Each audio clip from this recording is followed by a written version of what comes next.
Hello, everyone. Welcome back to I See What You're Saying, the Disciplined Listening Podcast. I'm Michael Reddington, and today we're going to spend a few minutes building on the previous topics that we've discussed.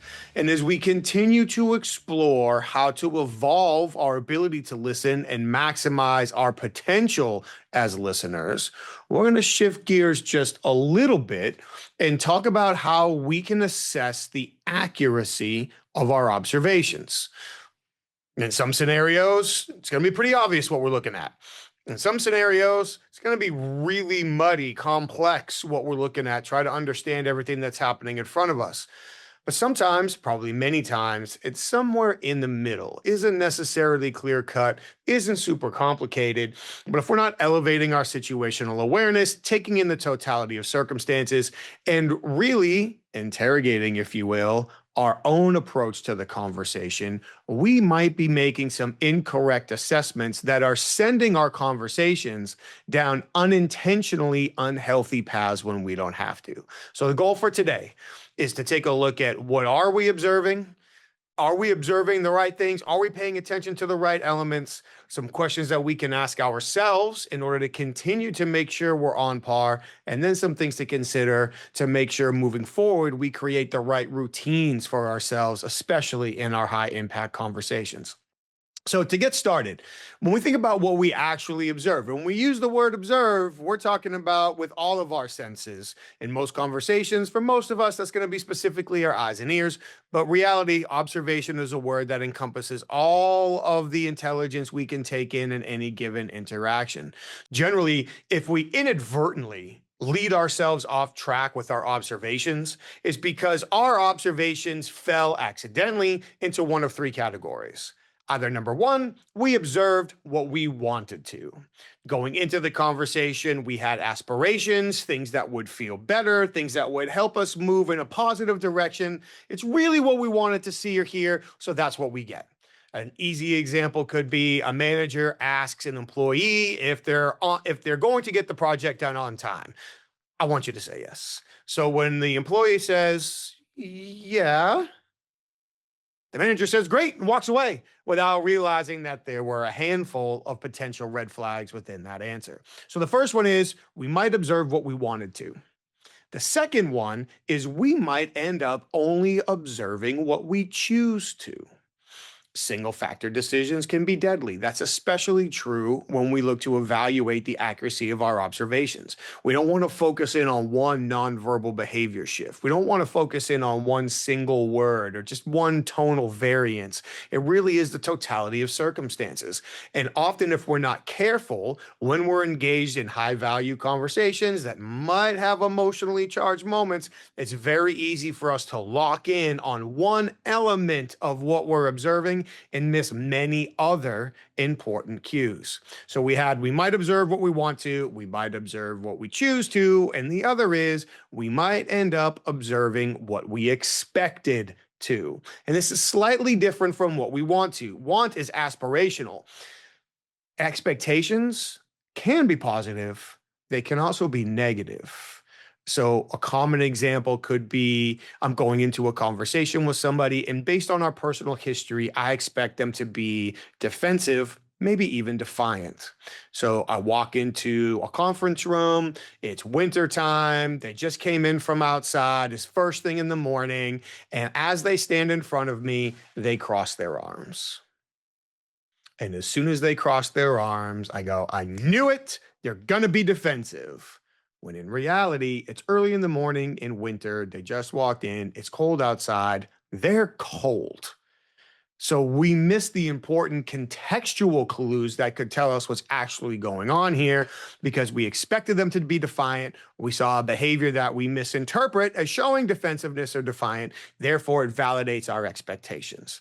So we really want to be careful going into all of our important interactions that we do our best to stay on course and not fall into the traps of observing what we wanted to, only what we chose to, or what we expected to. Now, if we do find ourselves inadvertently going down the path of incorrectly assessing our observations, which then might generate unhealthy or unhelpful emotions that causes us to make decisions as we respond in our conversations that we would have made differently had we assessed our observations differently? There's a couple of ways that this process continues to produce negative results. So, if we look at how we can continue to mislead ourselves after our observations, one is really what we've already discussed. We can mislead ourselves with what we actually observe. We interpret it as meaning one thing when in all likelihood it meant something else. The second is, how do we interpret and internally react to what we responded to? One of the words when I hear clients throw it around that is a huge cause for pause is disrespect. I felt like they were disrespecting me. Maybe they were. I wasn't there. But once we interpret somebody's behavior as disrespectful, now we are almost certainly going to generate a negative emotion. We're going to feel the need to defend ourselves and we are going to act accordingly. So, as we're interpreting that behavior, if we initially land on disrespect, that could be true. But it's important to start considering what are some of the other options in the context of the situation. What could their behavior indicate? What might their intentions be? It's very important that we're cautious or at least considerate with how we interpret and internally react to our observations so we don't lock ourselves into an unhelpful response pattern, which leads to the third, how we respond. If we have misinterpreted what we actually observed, if we now have generated an unhelpful emotion, we can very easily respond in a way that makes us feel better, but is unhelpful because we took ourselves off course from the very beginning. Now, we all do this. I'm most certainly guilty of it as well. So, like the old G.I. Joe commercials, knowing is half the battle. If we understand that these are some of the unfortunate mistakes we can make if we're not really careful, the next question is, well, how do we course correct, especially when you consider how quickly we make snap decisions? How can we keep ourselves from falling down that biased road and continuing to move in an unhelpful direction? So, what I would love to share with you now are a handful of questions we can ask ourselves. Sure, if we've got a great relationship or we need to clarify, there are clarifying questions we can ask our counterparts. And in future episodes, we're going to share those. For right now, we're focused on ourselves. How can we become more aware? How can we become more adept observers? How can we better understand how our reactions and our interpretations are impacting the conversation? So we're not just constantly blaming somebody else for bad outcomes, unhelpful outcomes, when we certainly had the opportunity to contribute it as well. So at any point in time during a high impact conversation, a high value conversation, an emotionally charged conversation, if we are starting to slow down and say, wait a minute, do I have this right? And what's the best way for me to respond? Some of the questions we can ask ourselves internally as we take a pause, hopefully get our breath right, is, did I hear that correctly? Did I see that correctly? That right there can create enough of a pause for us to allow the emotions to wash over us, collect our breath, focus on our goal, and understand, what did we really see or hear? Maybe we were right. What if we weren't? How do we turn this into a productive moment in the conversation? So the first one certainly isn't rocket science, but did I see or did I hear that correctly? Another correction question we can ask ourselves is, was I focused on the right information? It's very easy for us to get target fixation on any part of a conversation. Was I locked really onto their facial expressions? Was I really locked onto their body language? Was I really locked onto the specific words they used? Was I really locked onto their tone of voice? If I'm speaking to somebody who is from here in the United States, a different state, or maybe a different country, a different part of the world, was I really locked into their accent? Was there something about how they were communicating that had me so focused on that it could be polluting my interpretation of the entire message? So another internal check question could be, was I focused on the right information? Very similar to the first question, we could also ask ourselves, am I really clear on what they meant? And here could potentially be a great point to ask our counterparts a clarifying question. Now, really quick, when you do that, especially if there's an emotionally charged moment, there's any cracks in the relationship, we're not sure at all, I would generally coach against saying, did you just say? Did you mean? Was your intention? because those three questions could put somebody on the defensive instantaneously. But if we took a deep breath, pause for a second, and say, I just want to make sure that I heard you correctly. I just want to make sure that I understand where the conversation is going. I just want to make sure we're on the same page about the outcome we're looking to achieve. Any of these types of questions should help them save face, should avoid pouring any unnecessary fuel on the fire, and should start creating the clarification that they're looking for. One of the other tests that we can give ourselves is if we have to check during the conversation, am I accurately retaining and recalling the information that they shared with me? One of the important things I was taught is that if I am doubtful that I'm remembering everything, I probably shouldn't pick a hill to die on if there's a chance that I might have this incorrect.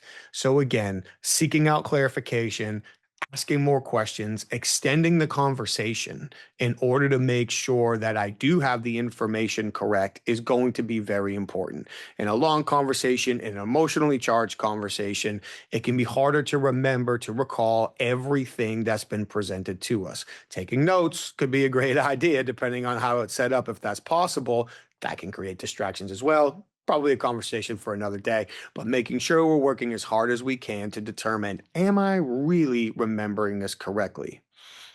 Another one that is absolutely worth talking about and focusing on, and this gets back to some of the situational awareness examples we mentioned earlier, is are we factoring in all the contextual clues that are impacting this message? Is the room busy? Are there lots of people around?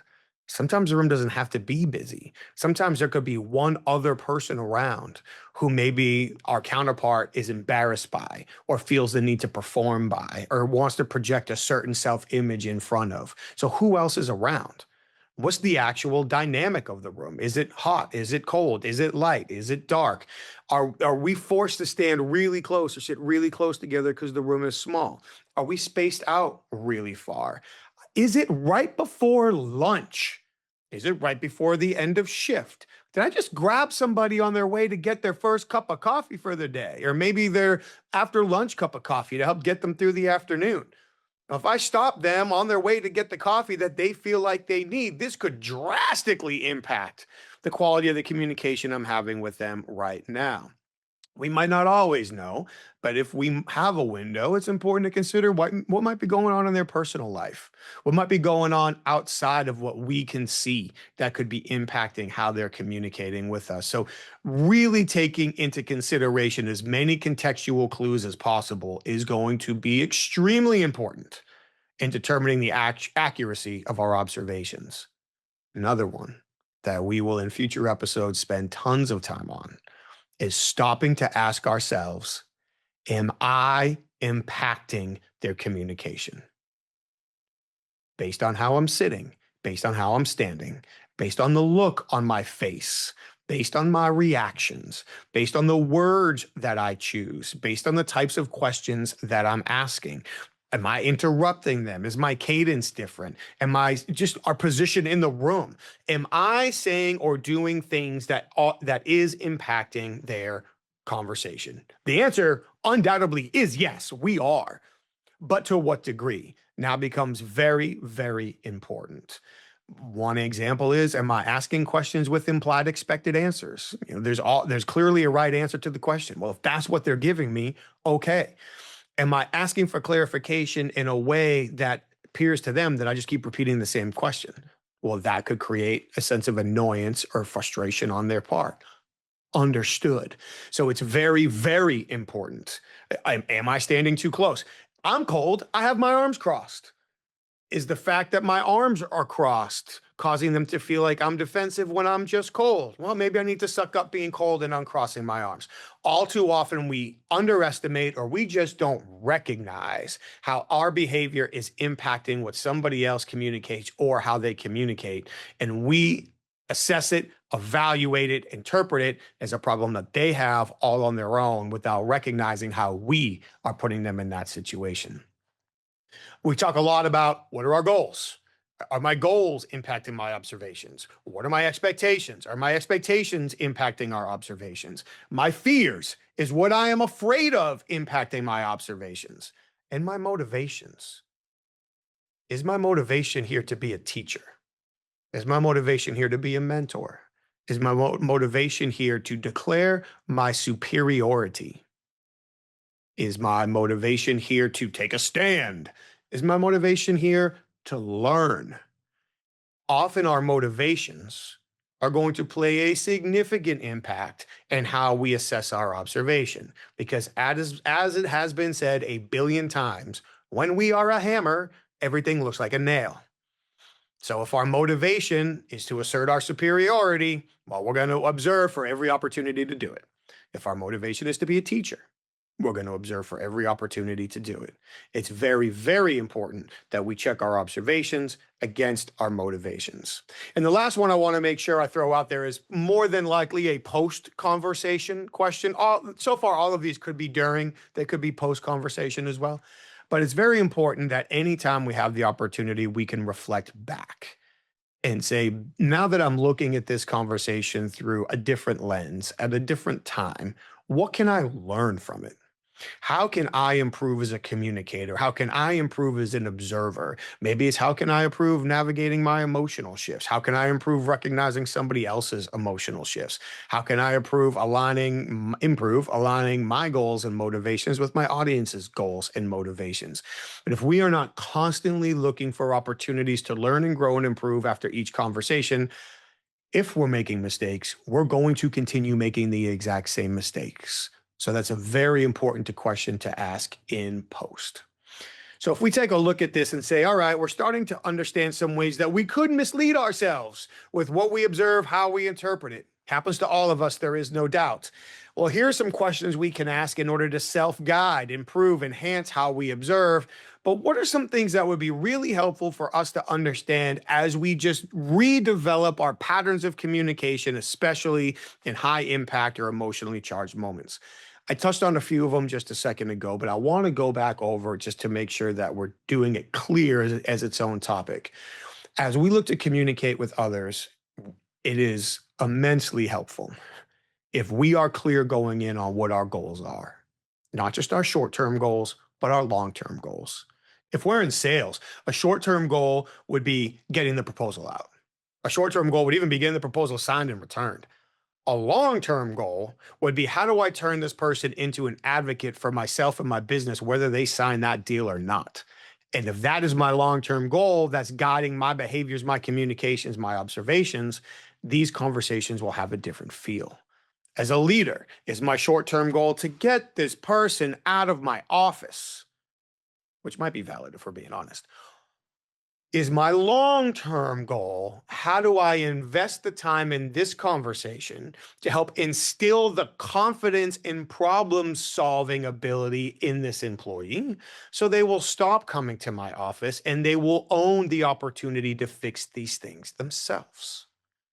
If I'm looking at it from a parenting perspective, is my opportunity to not have to answer the same question 27 times today? Or is my long-term goal to have a conversation with my child that creates the relationship between us so they feel comfortable asking us questions in some of their most uncomfortable moments as they grow up? Because those will be our highest impact opportunity as parents. Understanding our goals, realigning, recalibrating our goals is going to be very important. As we've said before, our expectations fuel our observations. If we have high expectations of value, we tend to put in more energy, more focus. If we have low expectations of value, we typically put in far less energy and focus. So by elevating our expectations of value, this conversation is an opportunity for me to achieve something worthwhile. We now put ourselves in a position to increase the accuracy of our observations and generate more valuable outcomes. It's also critical to consider the environment that we're having the conversation in. If we're going to be having a very important conversation and we have any say over where that environment is, then we should choose the environment that's most helpful to us. Probably not in our office, almost certainly not sitting behind our own desk. Maybe it's in a conference room, maybe it's sitting on a bench, maybe it's going for a walk, maybe it's at a coffee shop, maybe it's at a restaurant. There's potentially infinite options. We should be choosing the best environment. If we don't have any say over the environment, then we need to be aware of everything that's going on around the conversation that could be impacting what we are observing. A couple of things that's also important to remember. We need to be aware of our mood and our physical status. Just had a conversation with the group last night where we talked about not compounding bad decisions. So we could translate that to not compounding bad situations. So if I need to have an important conversation with somebody and I just got off the phone and I had an argument with somebody, going right from that argument into another conversation is a terrible idea, because the likelihood of me assigning negative interpretations to everything I observe in this second conversation is super high. I also can confess to you all that I'm a walking, talking Snickers commercial. My wife keeps protein bars with her at all times because as soon as she can sense my blood sugar is dropping and my mood is shifting, she'll just hand it to me. And I know that I better eat it and give it about 15 minutes to hit my blood sugar before I re-engage in the conversation. So know yourself. What's my mood? What's my physical status? Am I hungry? Am I tired? Have I been just moving so fast today that I need to slow down so I don't run through this conversation at 100 miles an hour? It's also great if we can be as aware as possible of those things for our counterpart as well. There's no perfect time to have a conversation. Sometimes we have to push through these obstacles, but even being aware of their mood and their physical status can be helpful as well. And of course, we want to be reflecting on our relationship history. Is there anything in our relationship history that can be helpful in our observations without locking us into our biases? I'll wrap this conversation up with this one thought. As we are making our observations, is it more important to be right, or is it more important to build the relationships and get the outcomes that we require in our high impact conversations? I'd be willing to bet for that for most of us that are listening to this conversation, more often than not, our observation assessments are either spot on or pretty close. But there's plenty of times we might not recognize that we are misleading ourselves through the observation process. And if we don't self-correct, we're not going to know that we're off course until it's too late and damage has been done and we have to correct it. So the more we can evaluate during the conversation, the more successful we will all be. I really appreciate you being here for another episode this week. Thank you so very much. We appreciate all of your support. Please take just a moment, if you haven't already, to subscribe to the show, share it with your network, certainly leave a review and leave us your feedback. We would love to hear your feedback. Would love to hear more about the conversations you'd like to have, the topics you would like us to talk about. Stay safe. Take care of each other. We look forward to seeing you next time. Thank you.